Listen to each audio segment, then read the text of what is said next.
যিসকলে ভাল ফলাফল কৰিলে তেওঁলোকলৈ মই প্ৰথমে শুভেচ্ছা জ্ঞাপন কৰিছোঁ। কোকৰাঝাৰৰ দুখনমান বিদ্যালয়ৰ ৰিজাল্টটো মই চাইছোঁ, গোটেই ৰিজাল্টটো এতিয়ালৈকে চোৱা নাই। তো ভালকৈ উত্তীৰ্ণ কৰা সকলক মই প্ৰথমে শুভেচ্ছা জ্ঞাপন কৰিছোঁ।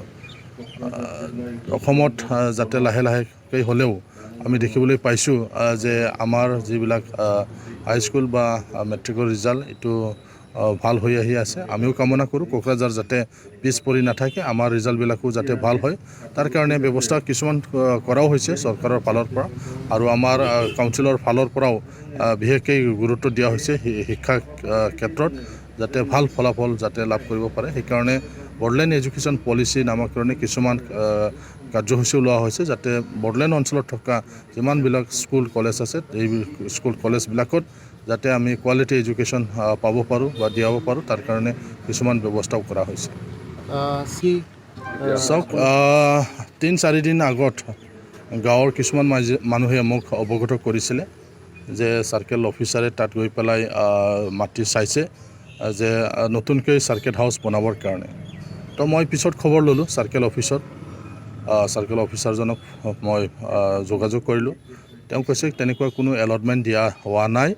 গুৱাহাটীৰ পৰা কিছুমান মানুহে আহি পেলাই তেওঁলোকে চাইছে যে মানে যদি চাৰ্কেট হাউচ যদি বনাব লগা হয় ক'ত বনোৱা হ'ব, তেওঁলোকে চাইছে যিহেতু কিছুমান সেই অঞ্চলত খাজ মাটি আছে আৰু চৰকাৰে তেওঁলোকে নিজৰ ফাইলত দেখি পেলাই তেওঁলোকে খাজ মাটি পাই পেলাই সেই অঞ্চলটো চাইছে। কিন্তু লেণ্ড যিহেতু ট্ৰেন্সফাৰ এটা ছাবজেক্ট কাউন্সিলে দিলেহে হ'ব, ইয়াত অনুষ্ঠান প্ৰতিষ্ঠান কাউন্সিলে নিদিলে নহয়।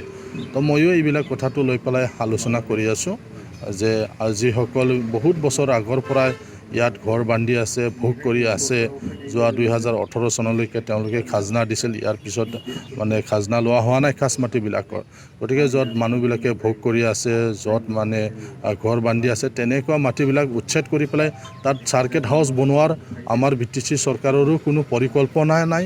মই স্থানীয় বিধায়ক হিচাপে ময়ো মানি নল'ম। ইয়াৰ কাৰণে বহুতো উপযুক্ত স্থান আছে, বহুতো ঠাই আছে, তো অল্টাৰনেটিভ কৰা হ'ব। ইতিমধ্যে অলপ আগতহে মই DCৰ লগত কথা পাতিলোঁ এই ক্ষেত্ৰত, মানে তেনেকুৱা য'ত এটা প্ৰতিক্ৰিয়া আহিছে, তো সেই অঞ্চলবিলাক আমি নোলোৱাটো ভাল হ'ব। এই কথাবিলাক আমি আলোচনা কৰিছোঁ। ইয়াত কিছুমান চক্ৰইহে তেওঁলোকে বেছি কৰি আছে কথাটো লৈ পেলাই, মানে পলিটিক্স কৰি আছে।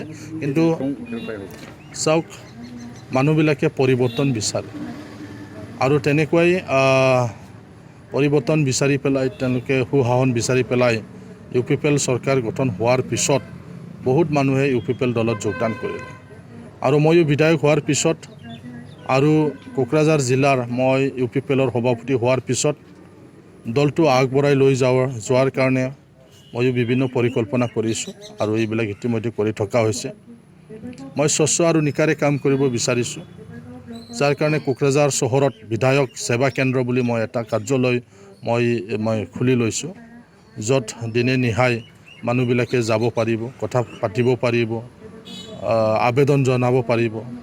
তাত মোৰ মানে ষ্টাফ আছে, তেওঁলোকক লগ কৰিব পাৰে। আগৰ সময়ছোৱাবিলাকত তেনেকুৱা পোৱা নাছিল, সহজভাৱে এজন বিধায়কক লগ কৰিব পাৰে। বিধায়ক নাথাকিলেও বিধায়কৰ যিবিলাক ষ্টাফ আছে, অফিচ ষ্টাফ, তেওঁলোকক লগ কৰি পেলাই তেওঁলোকৰ লগত আলোচনা কৰিব পাৰে।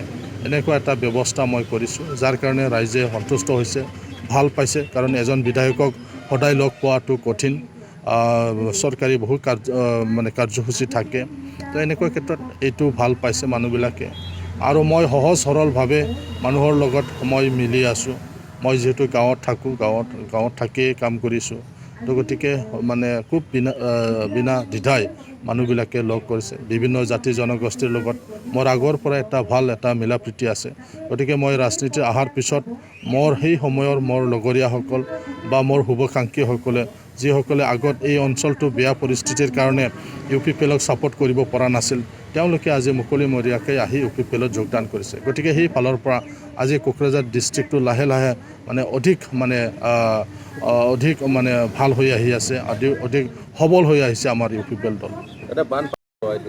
চাওক ইতিমধ্যে টেম্পৰাৰিলি কিছুমান ব্যৱস্থা লোৱা হৈছে আৰু অহাকালি ডিষ্ট্ৰিক্ট ডিজাষ্টাৰ মেনেজমেণ্টৰ মিটিং অহাকালি লোৱা হ'ব আৰু কাউন্সিলৰ ফালৰ পৰাও তেওঁলোকে 29 তাৰিখত মিটিং লোৱাৰ কথাটো আমাক অৱগত কৰিছে গতিকে আমি কালি DDMৰ যি মিটিং আছে সেই মিটিঙতো আমি আলোচনা কৰিম আমাৰ মোৰ সমষ্টিত বা আমাৰ কোকৰাঝাৰত কি হৈ আছে এই কথাবিলাক আমি জিলা উপায়ুক্তই এটা সভা দিছে তাত আমি আলোচনা কৰিম আৰু ইয়াৰ বাদেও যেহেতু কাউন্সিলৰটো এটা মিটিং হ'ব এই গোটেই কথাবিলাক মই জিলা আৰু কাউন্সিলৰ লগত যোগাযোগ কৰি পেলাই য'ত মানে আমাৰ ইমাৰ্জেঞ্চি কাম কৰিব লগা আছে অতি সোনকালে কৰিব লগা আছে এনেকুৱা কিছুমান ব্যৱস্থা লোৱাৰ কাৰণে মই প্ৰস্তুতি চলাইছোঁ আৰু যিবিলাক ডাঙৰ সমস্যা সেইবিলাক ৰাজ্য চৰকাৰৰ ওচৰত অৱগত ইতিমধ্যে কৰা আৰু মই ভাবোঁ যে ৰাজ্য চৰকাৰৰ ফালৰ পৰা মই সঁহাৰি পাম ঠিক আছে